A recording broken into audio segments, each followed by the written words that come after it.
Bonjour Pierre-Carl. Bonjour Nicolas. Pierre-Carl, bienvenue donc dans Comptoir IA. Je suis ravi de t'accueillir sur le podcast. Pierre-Carl, je t'ai vu passer partout sur LinkedIn, sur les réseaux sociaux. Toi, tu es chercheur spécialisé euh, en Digital Humanities, les humanités digitales. Tu vas nous en dire plus tout à Mm. l'heure. Tu es aussi directeur de la recherche chez OPSI. Et j'ai vu donc plein d'initiatives sur lesquelles tu as travaillé au niveau des LLM, avec d'un côté un site et un site et un Discord sur lequel tu travailles qui s'appelle Le Bon LLM. Donc j'ai trouvé que c'était super, super qualitatif. Je suis curieux d'en savoir plus. Mais aussi des créations sur lesquelles tu as travaillé, notamment sur des corpus d'entraînement avec des lettres classiques. Il y a ton Clair Théâtre, tu nous en diras plus tout à l'heure, avec des textes anciens. Ça fait un petit peu écho, d'une certaine manière, à un invité que j'avais reçu ici qui s'appelle Raphaël Dehaene, qui était spécialisé, lui, sur les lettres classiques et qui avait écrit un bouquin avec, donc Stable Diffusion, Midjourney et ChatGPT. Enfin bon, surtout, je suis ravi de te recevoir. Bienvenue, Pierre-Carl, dans Comptoir IA. Merci Nicolas.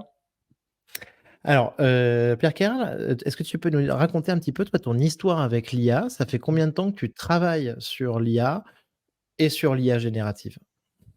Alors, c'est compliqué parce que moi, à l'origine, j'ai pas du tout de formation en IA. Ma formation, comme tu l'as un peu deviné, elle est plutôt classique, hein. J'ai fait une thèse, on va dire, en histoire et dans ce qu'on appelle aujourd'hui plutôt les humanités numériques. Donc, Mmh. en fait, je suis vraiment rentré par ce biais-là, qui est le biais du corpus. En fait, qui est important parce qu'aujourd'hui, ces grands modèles sont principalement entraînés sur quoi? Des grands corpus.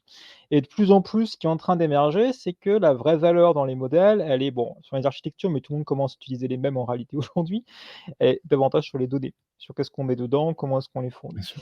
Et moi, à l'origine, donc je suis chercheur et je suis arrivé au moment où on a commencé à numériser des choses en masse. Alors, je sais pas si, enfin, tu vois un peu Delica, par exemple, c'est la grande bibliothèque numérique, Bibliothèque nationale de France. Il y a énormément de choses. Mmh. Moi, j'ai travaillé sur la presse ancienne, et évidemment, ça monte très vite en termes de corpus, parce qu'il faut savoir, donc c'est une publication par jour sur des siècles, et à la fin, on a des très grands volumes de texte qui racontent des histoires.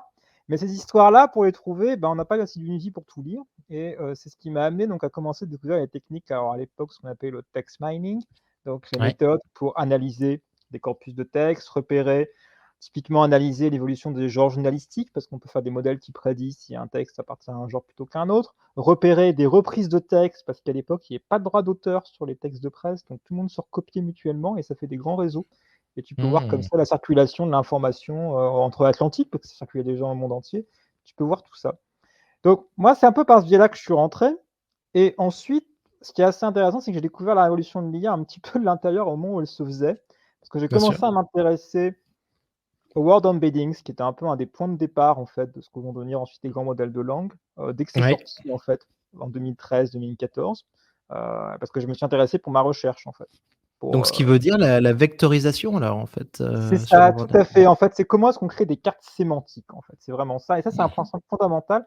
Moi, je dis souvent aux gens, aujourd'hui, l'IA, c'est pas une machine, c'est de l'espace. Parce qu'en fait, c'est une manière de positionner des mots, des textes, des images, les uns à côté des autres, et de faire des relations de proximité. Et entre Est-ce ces qu'on peut mots, dire ouais, de oui, oui, vas-y, je t'en prie. vas-y. Ah non, vas-y, je vais pas te couper là-dessus, c'est important. Non, Vas-y. mais en fait, ce qui est intéressant, c'est qu'en fait, ouais, J'allais dire ouais. espace et compression de l'autre côté. Et c'est effectivement ça, mais ce qui est intéressant, c'est que, alors effectivement, compression, parce que ces modèles sont beaucoup plus petits que l'espace d'origine, et en même temps, ils racontent des choses, hein. Stable Diffusion, typiquement, c'est 2 gigas, enfin, ou 5 peut-être, et pour je sais pas combien de milliards d'images. Donc, Bien c'est sûr. effectivement c'est vraiment une vision, mais de l'espace culturel dans lequel on est. Et ce qui est intéressant, c'est que dans cet Mmh. espace, il y a des points correspondant un peu aux images d'origine, en quelque sorte, mais il y a de l'espace entre les deux, ce qu'on appelle l'espace latent, ça c'est le terme avancée qu'on utilise, mais j'aime beaucoup cette métaphore parce qu'en fait, finalement, c'est un peu l'espace en attente où les choses peuvent se créer, où les images qu'on n'a jamais imaginées peuvent se trouver, où les textes qu'on n'a jamais imaginés peuvent se trouver. Et bon, bah, c'est quelque chose qui me fascine. Mais ça, tout ça, en fait, c'est déjà là dans les word embeddings, cette idée de OK. On faisait que les mots à l'époque, hein, c'est très rudimentaire, hein, il n'y avait pas Mmh. les feuilles contextuelles avec 4000 mots comme aujourd'hui, il y en avait que 10. Et, mais déjà, pour chaque mot, on va regarder où ils se trouvent les uns à côté des autres et on peut comme ça les positionner, faire des cartes, voir à peu près les choses. Mmh. Et puis après, bah, il y a eu toutes les races de l'évolution avec BERT, avec GPT-2. Quand GPT-2 est sorti, juste après, j'ai créé un des premiers billets pour comment fine-tuner GPT-2 sur les textes littéraires. Déjà à l'époque, j'avais fait des tests sur Mallarmé, sur, Duras. Ouais, trop Alors bien. c'était un peu absurde par rapport à ce qu'on fait aujourd'hui avec ChatGPT, hein, le style y était, mais pas le contenu, hein, mais c'était quand même déjà fascinant. Ah bah, écoute, super donc mais écoute, c'est hyper intéressant. Et donc tu étais déjà là-dedans depuis un moment, Mmh. ça remonte à quand en fait, donc tes premières approches de world Les embedding? premières approches en embedding, ça sera 2013-2014, Mmh. juste quasiment juste après la sortie de l'article, hein, quand, Waouh, waouh, waouh, ouais. waouh! Dis donc tu as dû, ça a dû Alors être non mais ça a dû être dingue pour toi parce que enfin, mais alors c'est après là où pour c'est toi c'est très certainement bizarre. un continuum, Oui, mais d'une certaine manière entre ce que tu avais à cette époque-là et ce que tu as aujourd'hui, ça doit être barjot. alors c'est n'importe quoi, ça c'est incroyable comme ça a changé et en même temps, du fait que j'ai vu ça en continuum, j'ai l'impression que j'ai pas eu l'effet de choc, comme la plupart des gens, quand il y a ChatGPT qui est arrivé, d'un seul coup on va dire: «Ah moi ça faisait déjà 2 ou 3 ans que j'arrêtais pas de répéter en conférence: "Regardez ce que peut faire GPT-3, c'est incroyable"», mais c'était sûrement sur API, il y avait pas grand monde qui y avait droit, enfin moi j'avais trouvé un point d'accès, mais c'était encore très limité et c'est vrai que j'ai vu un peu progressivement comment ces outils d'abord ont positionné des mots, puis ont fini par comprendre des phrases et puis des phrases, on est passé à des textes longs avec du raisonnement et ainsi de suite. Enfin, j'ai vu qu'un peu tout ça s'agglomérait. Excellent, excellent. Donc je te pose pas la question, est-ce que tu as été vraiment surpris? En effet, toi, tu t'y attendais un petit peu, Mmh. parce à l'époque, vous deviez pas être, si nombreux, dans cette industrie non plus. Est-ce que et donc tu m'as parlé aussi de Stable Diffusion, donc toi, tu es spécialisé sur le texte, hein, j'ai bien compris, mais tu es curieux aussi sur les modèles de diffusion? Alors j'en ai fait en fait, j'en ai entraîné un sur Ah d'accord. Tintin, dont on a un petit peu parlé, il y a même eu un article dans BFM en fait et en Mmh. fait, ouais, ça m'intéresse aussi carrément en fait, les images, aussi pour mon travail parce que quand je dans la presse, surtout depuis le début du XXe siècle, il parle d'images. Donc il y a des gros corpus Bien visuels sûr. à interpréter et Mmh. mais effectivement oui, sur la partie, créative par derrière, c'est des choses effectivement qui m'intéressent également, hein. Mmh. Ah trop bien. L'outil IA que tu utilises le plus toi aujourd'hui dans ton quotidien? Alors je te parle pas, sur ta recherche, mais, au quotidien, qu'est-ce que tu utilises le plus et pour quel usage? Alors, je te rap c'est compliqué, je te dirais dans l'absolu si je suis un petit peu raisonnable, bon forcément, ChatGPT, GPT-4, hein, c'est à peu près évident. Mais de plus en plus maintenant j'utilise des natives ouvertes, notamment une qui s'appelle Mistral Ouais, Hermès, qui est pas très connue encore. ouais. Donc c'est une version de Mistral, mais qui était très bien réentraînée et le gros avantage je trouve et ça c'est très nouveau, que ces outils, Ouais. qui viennent de sortir, c'est ils sont très rapides. C'est-à-dire que moi, j'ai des besoins d'annotation de corpus, des besoins aussi de, par exemple, créer des questions imaginaires sur des corpus pour entraîner, en fait, en réalité, des modèles, hein. Et Mmh. pour ça, le problème de ChatGPT, c'est que, ben, l'API, elle met longtemps. Tu peux Bien envoyer un sûr. maximum 1000 requêtes par heure, mais c'est pas assez rapide pour moi. Et là, aujourd'hui, avec ces modèles, ben, je peux monter facilement à 30 000, 40 000, 50 000 requêtes par heure et ça tourne. Mmh. Et ça va très vite. La qualité commence à être approchante, surtout par rapport à la version libre de ChatGPT. Et donc ça devient quand même l'outil que je commence à utiliser de plus en plus maintenant. Super. Tu dis Mistral Hermès, c'est ça? C'est ça, Mistral Hermès. En fait, c'est une version de Mistral qui est un modèle de base. Donc Ouais. ça veut dire qu'on peut faire plein de choses avec, mais il n'est pas forcément guidé. Et après, il y a ce qu'on appelle donc du fine tuning en fait, donc c'est pour faire en sorte que le modèle comprenne bien les instructions qu'on lui demande et qu'on lui dise par exemple: Mmh. «Écris-moi une recette de cuisine», mais il n'avait pas vu Bien continuer sûr. la phrase, mais il veut vraiment écrire une recette de cuisine. Et donc là, ces fine tuning là, alors il y a plein de projets de recherche qui se sont développés depuis un an de manière absolument incroyable. C'est principalement des petits collectifs qui font ça, c'est pas des entreprises. Et là, c'est un collectif américain Et qui oui. s'appelle News Research et qui a fait ça. Mmh. Ils ont 900 000 instructions, ils sont vraiment montés en puissance sur le sujet. Mais comme ça va super vite, j'ai l'impression que même les chercheurs ont un peu du mal à suivre Bien sûr. et beaucoup d'initiatives sont très décentralisées. C'est beaucoup de gens qui sont pas forcément chercheurs, qui font les choses, mais qui font ça tout très vite. Il est accessible comment ce Alors, modèle, il est Mistral en Hermès? open source, on peut le D'accord. télécharger. Par Mmh. contre, il y a pas c'est pas comme ChatGPT en fait, où tu vas avoir une plateforme qui te permette de faire les choses. Non, c'est vraiment un outil que tu Ouais. installes et la limite, c'est que c'est compliqué en fait alors on peut utiliser sur un ordinateur dans une version Mmh. compressée, ça existe, hein, Ouais. ce qu'on appelle la quantisation, c'est ce qui permet de démocratiser en partie l'IA. Mais généralement, si on veut des bonnes qualités, on c'est quand même bien, en fait, de pouvoir, utiliser les versions d'origine et ça, de préférence, moi, je le fais beaucoup sur Google Colabs, comme on peut avoir des D'accord, ouais. CPU. Google Colab. Ouais, ouais, bien sûr. OK, trop cool. Pierre Karl, est-ce que ChatGPT a passé le test de Turing? Alors, c'est compliqué parce que test de Turing, en fait, on fait un peu une fausse idée. Tout le monde s'imagine un grand QCM quelque part et en fait, quand tu lis l'article de Turing d'origine, c'est beaucoup plus flou que ça. Et d'ailleurs, c'est assez intéressant parce que son grand test, au départ, c'est un robot qui est censé être un homme qui s'est passé pour une femme. Ce qui dit beaucoup de choses aussi sur l'étendue de genre de Turing à l'époque, d'ailleurs. Mais donc on est sur quelque chose de relativement flou. Je dirais que la vraie question, c'est est-ce que ChatGPT arrive à se faire passer par un humain? Et je dirais presque oui, pas complètement, Mmh. mais on est quand même pas très loin honnêtement. Et je pense Ouais, qu'à la limite, le fait que ChatGPT soit aussi bordé, et ça on se rend pas compte à quel point, ce qu'on appelle le RLHF, donc c'est le réentraînement humain, mais qui aussi sert aussi à une modération, qui fait que ChatGPT a aussi un style assez plat en réalité, assez robotique en réalité, mais plus mmh. robotique qu'il ne pourrait être. Et je pense qu'en réalité, aujourd'hui, les modèles de langue sont plus troublants que ce que fait ChatGPT. C'est-à-dire que si on les entraîne sur des styles un peu différents, moi, c'est toujours ce qui me frappe même avec des petits modèles ouverts, Ouais. bah, là, je suis un peu dérangé, j'avoue. Il y Ouais, je suis a d'accord. Je suis d'accord, ben, tu veux et alors attends, tu parles quand tu veux dire quand tu dis troublant, tu veux dire quoi? Ou est-ce que tu parles de la safety aussi? Ou est-ce que tu parles alors de non, moi, c'est le plus dans le sens où tu sais l'originalité? Ouais. ouais, Mmh. c'est l'originalité qui fait que tu sais plus très bien si la personne à qui tu parles est un robot ou pas. Alors, c'est une vieille problématique, hein. Tu avais déjà ce qu'on appelle l'effet Elisa dans les années 60, donc c'est un très vieux chatbot et des gens déjà avaient plus forcément l'impression de parler à un robot parce qu'il était bien programmé en amont sur les réponses qu'il allait fournir. Évidemment, avec ChatGPT, on est encore au niveau, supérieur. Mais c'est clair que je pense que la vraie question était de Turing aujourd'hui, c'est dans notre société, comment faire en sorte quand même que, avec ces robots qui s'imitent de plus en plus des humains, ça pose de vraies questions éthiques aussi, hein. Bien sûr. Bah, être sûr typiquement que, bah, il y ait pas un robot entraîné sur, tous les textes écrits par mon père et que du coup, la personne me contacte et en fait, c'est un robot et on peut m'extorquer des choses. Enfin, ça pose de vraies questions. Mmh. Ouais, ouais, totalement. Hem, je comprends bien. Alors, Pierre Karl, j'aimerais qu'on parle un petit peu, de des sujets sur lesquels toi tu travailles, donc peut-être aussi donc de d'Obsi, de ta fonction de Head of Research là-bas, Oui. et notamment donc de projets donc sur, dans l'administration.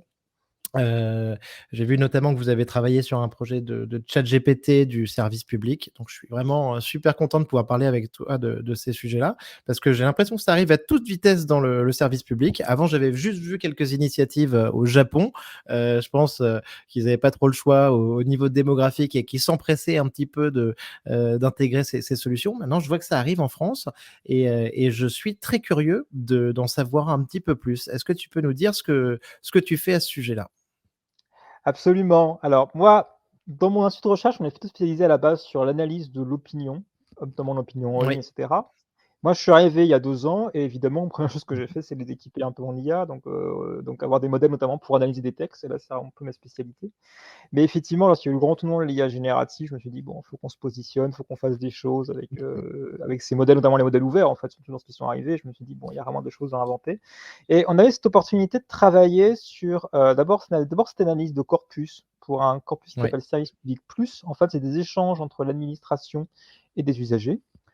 Déjà, juste pour comprendre ce qui est dit, les problématiques qui remontent et ainsi de suite et puis, en fait, dans la foulée, comme entre-temps la maths arrivait, toutes ces choses-là sont arrivées, c'est devenu, en fait, un projet un peu de test d'IA générative. Donc on a développé des modèles. Moi, j'ai contribué notamment au fine tuning du modèle qui s'appelle Albert, qui est un modèle OK. de la direction du numérique et en fait, c'est un peu une gamme de modèles en réalité. L'idée, c'est de faire plusieurs choses. Et à la base, tu as ces données, hein, tu as ces données, que l'administration, te met à disposition, donc des échanges Alors, ces entre données-là, elles sont en open administrés et l'État? data, elles sont en D'accord. open data et elles sont anonymisées évidemment. Donc on n'est Mmh. pas Ouais, ouais. sur, voilà et c'est des choses qui sont déjà On est pas publiques en réalité. 1984. Ouais, tout à fait. Et non, non, non, non, là Et effectivement, on est sur, des choses qui sont publiques et mais d'accord. le point de départ, c'était aussi d'aider en fait les agents à rédiger des textes, donc utiliser l'IA générative pour faciliter. Parce qu'en fait, c'est déjà une opération qui est déjà très automatisée en réalité, parce qu'il y a beaucoup de Mmh. directives sur comment on communique. Et la difficulté qu'ils avaient avec d'autres IA, notamment ChatGPT, c'est enfin déjà, bon, évidemment, c'était pas utilisable, dans le contexte service public, bien sûr, mais au-delà de ça, il y a un problème de style, qui est que souvent, ces IA Mmh. américaines répondent comme un service client à l'américaine, ce qui n'est clairement Ouais. pas le cas dans lequel on est ici. Et l'intérêt, en fait, des modèles entraînés comme ceux qu'on a commencé à développer, c'était justement de pouvoir avoir ce style, d'anticiper le fait que, bah, la personne répond comme à un usager et qu'on n'est pas dans une logistique. Donc ça, c'était un des premiers aspects, mais c'était pas le seul. Alors évidemment, cet outil n'est pas destiné à être du tout utilisé en direct par les usagers ou quoi que ce soit. On reste vraiment quelque chose qui c'est un instrument en plus, mais c'est pas, tout. Mais là, de plus en plus, en fait, je pense que le gros intérêt de l'administration, en réalité, ça va être de plus en plus aussi sur la classification, en fait, des textes. Parce que ces outils-là, en fait, ont vraiment une compréhension avancée de ce qui est dans un texte. Et qu'est-ce que fait l'administration au quotidien? Bah, de la gestion de flux. La gestion de texte qui Mmh. arrive, qui doivent aller dans un service et puis dans un autre. Et tout ça se fait manuellement pour l'essentiel.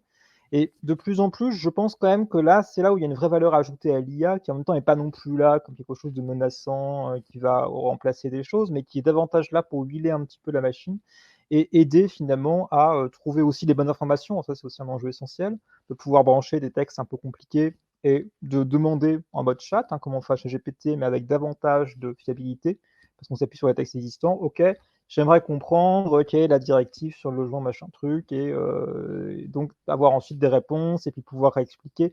Ça, je pense, c'est un vrai enjeu de compréhension en fait, de la diffusion d'informations.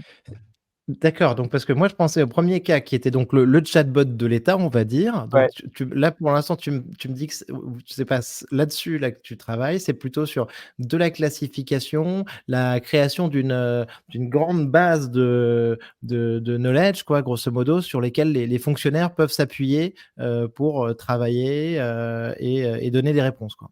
En fait, c'est un peu les 2, je te dirais. C'est que Mmh. d'abord prioritairement effectivement classer des textes, les organiser, les structurer, mais aussi à partir de ça justement faire des interfaces de questionnement sur ces textes qui ressemblent un peu à du chatbot en réalité, mais augmenté avec des sources expertes. Donc on n'est pas sur quelque chose qui fonctionne en roue libre, comme fait chez GPT, avec aussi davantage de risques d'hallucination, mais davantage sur quelque chose qui on pose une question, hop, il va aller chercher le texte, il va le synthétiser dans sa tête, hein, le modèle, et ensuite il va essayer de régurgiter quelque chose qui va aider finalement, à faciliter. Donc c'est pour ça que je trouve que c'est un nouvel enjeu de démocratisation et c'est un presque un deuxième moment aussi de l'open data, hein, qui était ce grand moment, pas seulement pour l'accès au public d'information, mais déjà pour l'accès en interne au sein des services, parce que qu'il puisse y avoir la circulation de l'information, qu'elle puisse circuler, être disponible. Et là, c'est un peu le même enjeu Mmh. avec ces outils qui sont là, presque comme aussi des capacités de reformulation universelles, qui peuvent aussi rendre le texte plus accessible si on n'est c'est pas suffisamment clair. Donc c'est là, je pense qu'il y a un vrai intérêt. Ah écoute, c'est génial. Je pense que ça peut être et ça peut permettre de gagner énormément de temps. Je comprends tout à fait quand tu dis deuxième volet de l'open data, aller plus loin, hein, parce que c'est plus juste sur les données, mais sur, leur traitement, donc c'est super cool. Et tu travailles donc, là-dessus vous travaillez là-dessus avec un ministère en particulier, ou avec, Alors, on travaille avec à la quel direction du niveau? numérique. C'est la direction du numérique qui D'accord. s'en occupe et c'est une grande équipe, hein, donc je vais pas, Mmh. il y a un certain nombre quand même à travailler sur le sujet, hein. Bien sûr. Mmh. Moi, j'étais plus un peu sur la partie plus expérimentale, d'intégrer ces nouvelles méthodes de fine tuning un peu expérimentales. Typiquement, on est d'abord parti sur, un modèle Falcon, puis entre-temps la Mat 2 est sortie, on a changé d'idée, on a fait des tests sur Oui. Mistral Ouais. et bon, moi, c'est vrai que je me Mmh. maintiens un petit peu à la pointe, même si des fois, bon, évidemment, les codes sautent, régulièrement. Mais l'idée, c'est vraiment de, pouvoir tester rapidement les choses, puis après, par derrière, avoir une équipe plus intégrée qui commence à transformer ça un peu en infrastructure. Ah excellent. Et donc il y a des projets comme ça qui vont sortir, enfin qui vont commencer à voir le jour là, prochainement, tu penses?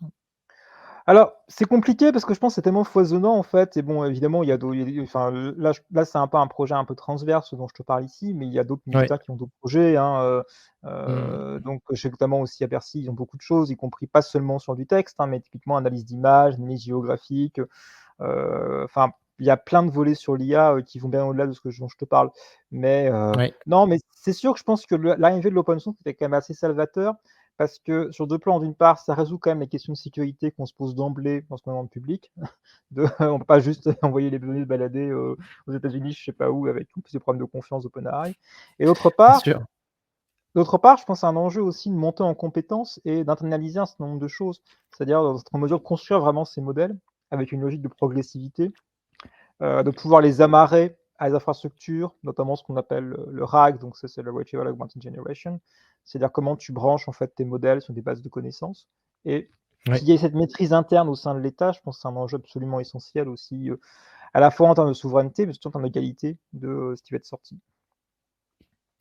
Ah bah, écoute, parfait Pierre-Carl, là tu me fais la transition nickel parce que je voulais justement arriver un petit peu sur les enjeux de la souveraineté, sur l'IA générative, selon toi et donc je comprends oui, on a besoin d'avoir un contrôle, d'être capable d'être ensuite de faire attention aux données, tu l'as dit l'open source, avoir la maîtrise de ce qu'on fait, et donc, est-ce que tu peux nous en dire un petit peu plus sur ces enjeux de souveraineté selon toi?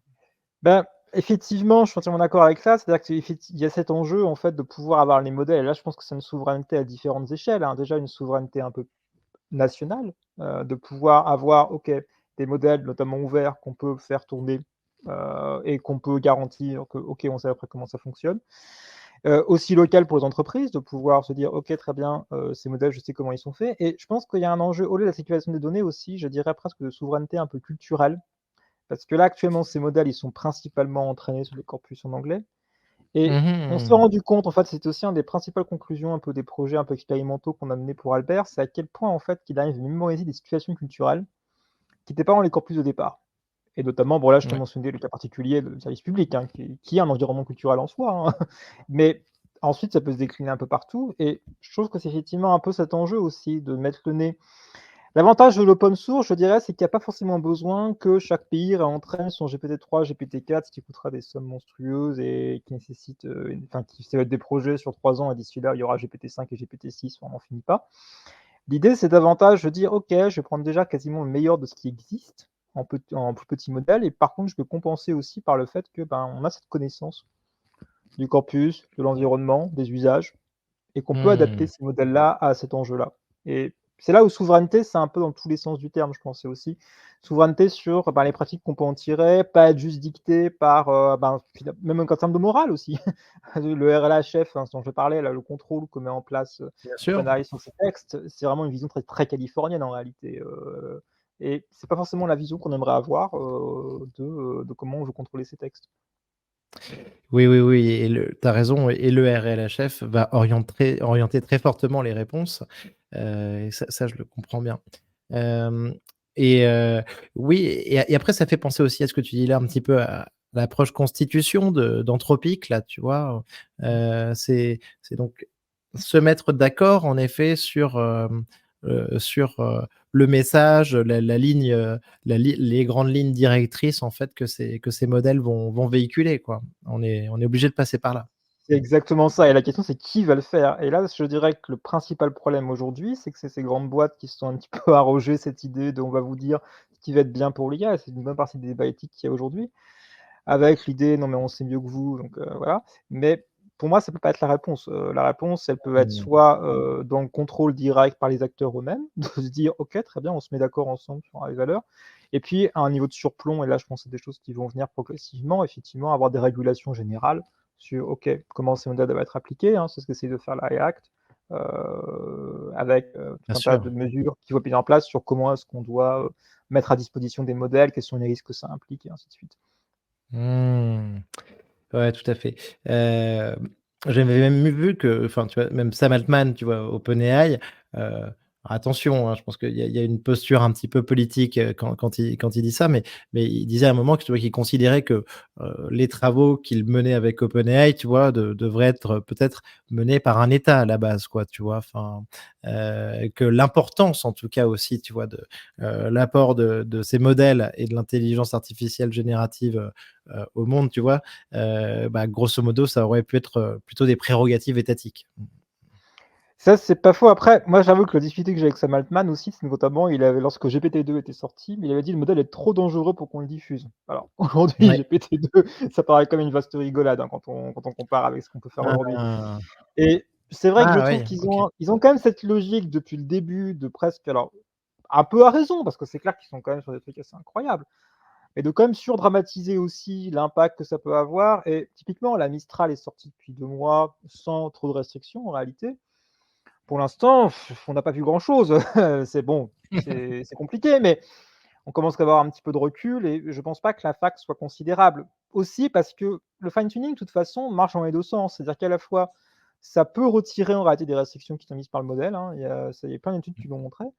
mais surtout ça peut en rajouter et c'est un truc qui nous a surpris aussi lorsqu'on a fait le projet avec la Dinum, c'est qu'on est parti d'un modèle de base, hein, Llama, pas enfin un petit peu guidé, mais quand même pas trop. On n'a jamais eu aucun problème de safety jusqu'à présent. Mmh. Simplement parce C'est que le marrant, corpus qu'on utilise est tellement borné et dans sa manière de répondre et tellement bien éduqué, j'ai envie de dire, que ça déborde assez peu. Ah ouais, non, mais tout à fait, mais je c'est vrai qu'en fait, on a souvent cette, ce débat en ce moment sur, les risques de ces modèles qui sont donc la justification apportée sur le côté, closed source. Mais c'est vrai que on remonte rarement en fait à du GPT-2 ou à ce qu'il y avait avant et de manière évidente, en tout cas, c'était pas forcément des risques, énormes. Alors qu'aujourd'hui sur un GPT-4, on est très impressionné, donc Oui. évidemment, on a forcément, peur un petit peu, mais sur les modèles précédents, c'est vrai que l'argument vu d'aujourd'hui ne tient pas la route. Super cool. Pierre-Carl, tu m'as parlé un petit peu de ton dada et j'ai vu ça aussi donc sur les réseaux sociaux, avec, ce que tu fais avec Monad et notamment avec, ton LLM théâtral et j'aimerais que tu nous en dises un peu plus parce que ça a l'air passionnant. Donc ton LLM théâtral Clair Théâtre, est-ce que tu peux nous en dire un petit peu plus sur ce projet? Absolument. Alors bon, ça revient aussi à mes vieilles préoccupations. Donc comme j'ai dit, je suis chercheur en humanité numérique, je m'intéresse beaucoup à l'histoire culturelle, à comment les textes sont faits et aussi ma grande frustration qui est que ChatGPT pour écrire la littérature, clairement, c'est pas ça. À cause justement de ce qu'on a mentionné juste avant, hein, tous ces contrôles, ce RLHF que OpenAI a mis en place et puis le fait que c'est quand même programmé pour répondre à une logique de chat et pour écrire des histoires, c'est pas parfait du tout et on sent qu'il y a un manque d'épaisseur et moi, c'est Mmh. vrai que ma grande idée depuis, depuis qu'on sait faire en fait des modèles, depuis GPT-2 en réalité, donc ça remonte à loin, c'était effectivement de comment est-ce qu'on peut faire des modèles dans des styles particuliers, de faire ce qu'on appellerait du fine tuning culturel sur des objets particuliers avec cette idée finalement qu'ils répondent toujours un peu dans ce même mode et c'est ça qui me fascine en fait avec ces LM, c'est comment est-ce qu'on peut les configurer pour qu'ils soient vraiment ancrés là-dedans. Et de ce point de vue-là, c'est vrai que le projet Monad, c'est m'a presque un peu surpris, presque un petit peu effrayé par moments d'ailleurs, parce qu'en fait donc c'est un LM qui est entraîné sur des données du XVIIe siècle, donc vraiment anciennes et non seulement il écrit dans le style de l'époque, mais il est immergé dans l'imaginaire de l'époque. Il sort toujours les références culturelles de l'époque, on lui demande combien il y a de planètes, il va dire qu'il y en a que 7, il fait tout un tas de choses comme ça et on sent vraiment qu'il y a eu un déplacement, ce qu'on mentionnait juste avant, à l'espace Mmh. culturel, l'espace vectoriel. Il s'est complètement déplacé dans le temps et Ouais. il répond à cet endroit-là.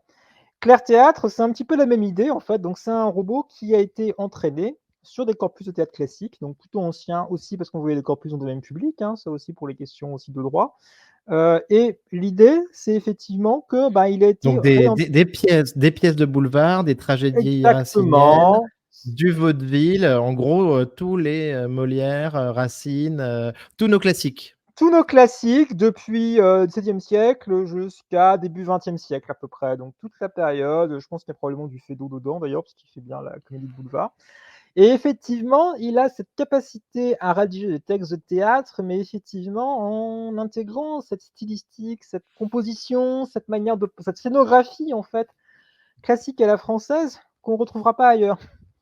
Et Excellent. c'est là où c'est assez drôle, parce qu'on peut en même temps, comme c'est un modèle de base, il a encore toute sa mémoire, notamment sur les événements contemporains. On peut lui demander un vaudeville avec Macron, j'en sais rien, comme on veut, et les choses vont générer. Et il est capable de faire cette association.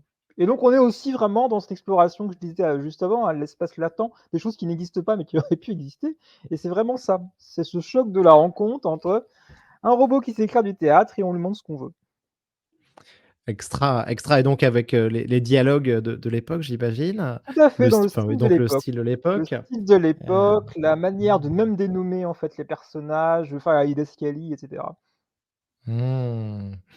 Donc donc et alors ton modèle, il peut nous sortir donc un dialogue au moins? Est-ce qu'il peut nous sortir une pièce de théâtre? Alors non, pas Mmh, encore mmh. malheureusement. Ça, c'en est Mais limité encore. j'imagine. Mmh, Oui, on est ouais, ouais, bien limité sûr. par ce qu'on appelle la fenêtre contextuelle, donc c'est le nombre de mots qu'on peut mettre dans LLM. Donc j'en parlais juste avant quand j'ai commencé à travailler sur ce sujet-là, à l'époque des World of Business, on avait 10 mots. Donc c'est très court. C'est 10 mots, pas énorme, hein.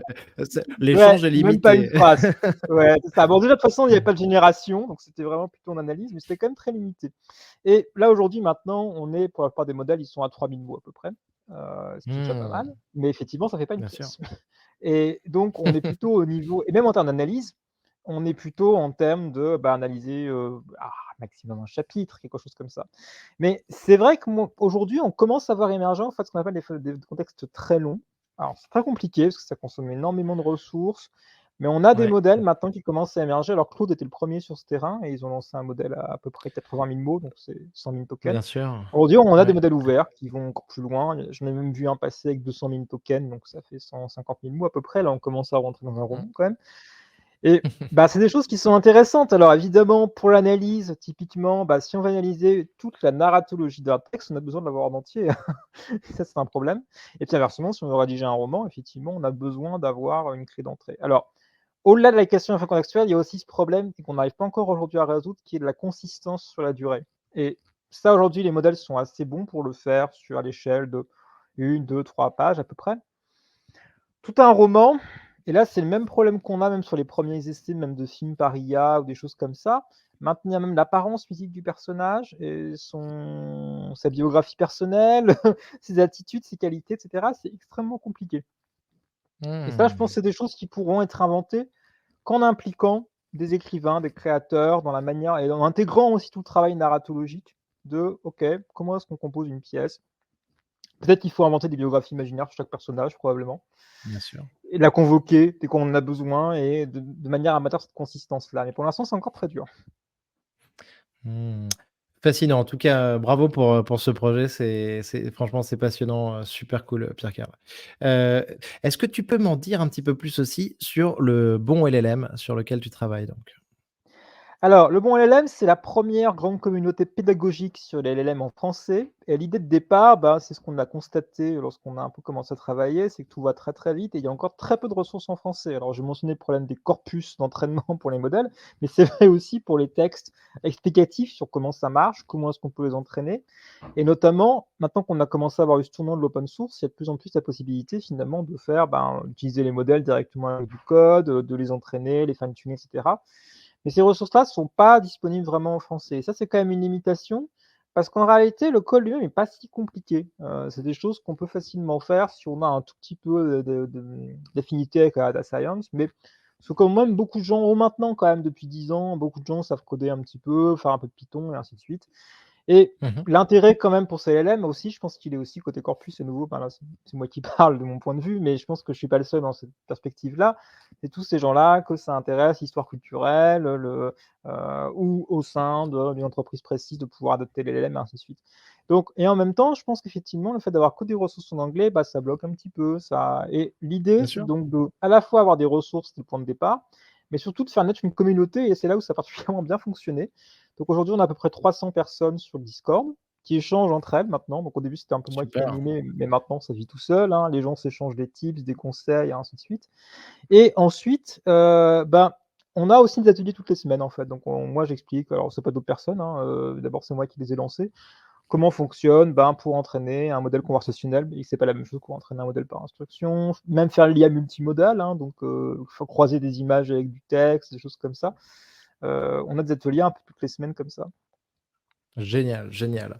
Ah, écoute, c'est trop cool, donc j'encourage tout le monde à aller jeter un coup d'œil, au bon LLM, et donc à rejoindre le Discord. Pierre Karl, est-ce que tu peux m'en dire un peu plus aussi, toi, sur comment est-ce que tu vois, heu, les est-ce que selon toi, en fait, les LLM et l'IA donc développée par les LLM peut devenir consciente? Ah, c'est une bonne question. Je je dirais aujourd'hui non, parce on est sur des modèles qui, en fait, prédisent principalement le mot à partir des mots précédents, donc qui sont pas dans une logique vraiment de pensée pure. Par contre, je te dirais en fait, ça dépend si tu parles de conscience individuelle, je te dirais non. Si tu parles de conscience collective, là, je suis moins sûr et je trouve que Mmh, c'est ce qui est assez marquant dans la manière dont on a réagi, c'est qu'en fait, ils font émerger une forme de figure d'intelligence collective. Tout ce répertoire culturel accumulé au fil des années, ces connaissances-là, qui existe déjà un petit peu en jachère et des fois, on peut même se demander qui parle un peu quand on parle finalement, par moment, hein, quand on écrit des textes, dans quelle mesure on n'est pas un peu guidé par tout cet imaginaire-là et qu'on le restitue et ce que font ces modèles, c'est vraiment ça. Ah, je comprends, excellent, d'accord. C'est très intéressant. Ce que tu dis, en fait, c'est qu'ils font émerger une intelligence collective, c'est ça, hein?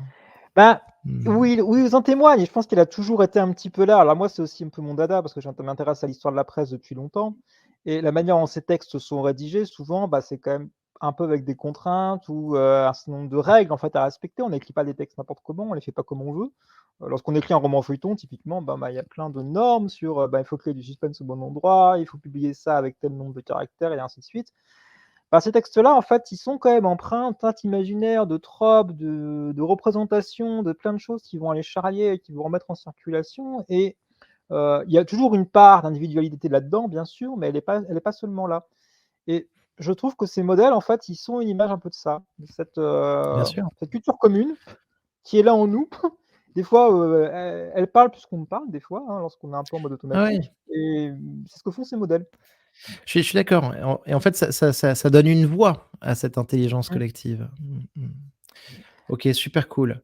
Est-ce que tu penses que des grandes découvertes, de scientifiques notamment, de grandes avancées vont sortir de ces modèles?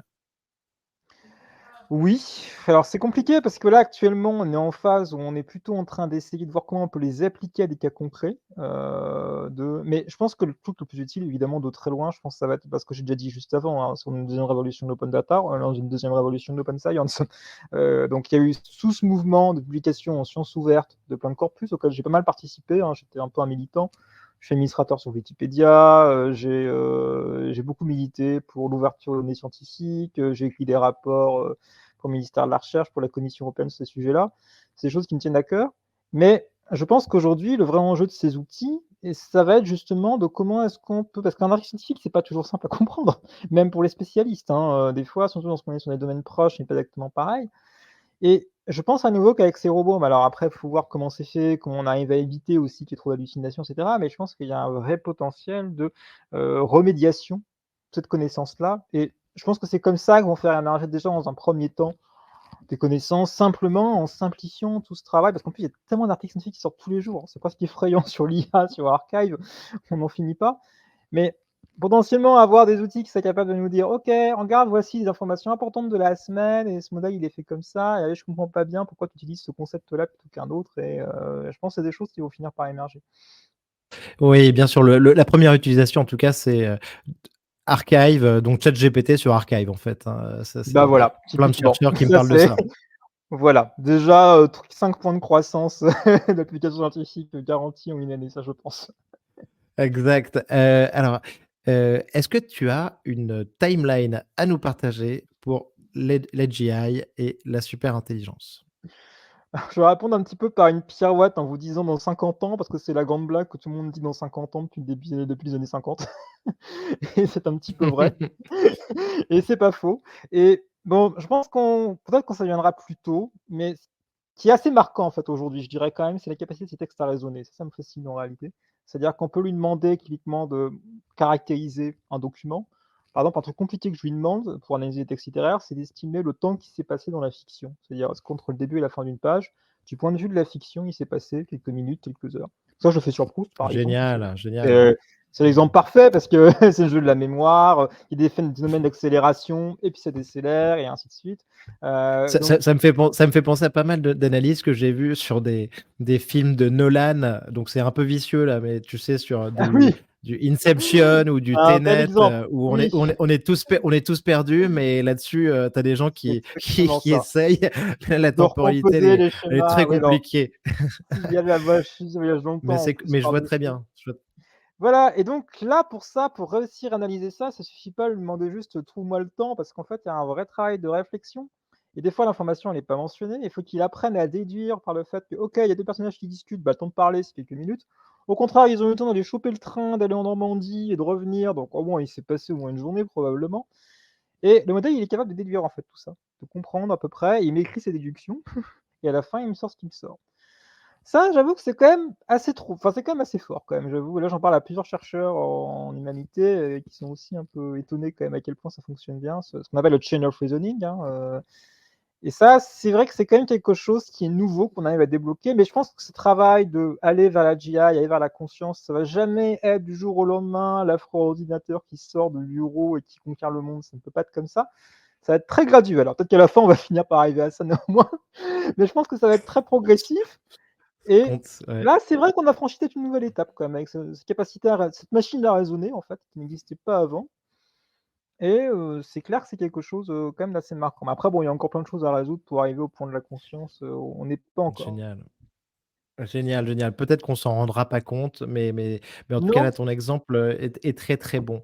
J'ai vu, que tu avais sorti donc, une histoire des phénomènes médiatiques avec, des co-auteurs, Marie-Ève Terranti, Julien Chu, sur les fake news et viralité avant internet, notamment les lapins du Père-Lachaise et autres légendes médiatiques. Je trouvais ça super, super marrant comme exemple. Est-ce que tu peux nous en dire un petit peu plus? ah mais tout à fait, en fait, donc ça, c'est un peu l'aboutissement de mes recherches sur la presse et donc c'est aussi pour vous montrer, bah, que les outils numériques sont pas juste là pour faire outils numériques, hein, mais ça aboutit des découvertes, à des choses intéressantes. Et un des chapitres sur lesquels j'ai travaillé qui est vraiment assez marrant, c'est en fait, c'était sur les premiers textes sur les ovnis qui sont très anciens, hein, ça remonte à 1860 et un des premiers, c'est assez intéressant, c'est un faux canular créé par un journaliste français qui s'est fait passer pour un correspondant américain et qui a raconté que, ben, il y avait une momie martienne quelque part dans une sorte de soucoupe et en fait, c'était une tactique de vulgarisation, en fait, parce qu'après il a présenté plein de textes sur comment s'est passée l'histoire du système solaire et ainsi de suite. Mais là où c'est intéressant, c'est que ce texte, il est tellement vieux que c'est probablement le premier à poser tout un tas d'objets, comment est-ce qu'on construit la science-fiction après, comment le principe même d'un martien qu'on découvre et puis de son vaisseau spatial et cetera et j'ai quasiment pas vu d'exemple antérieur avant ça.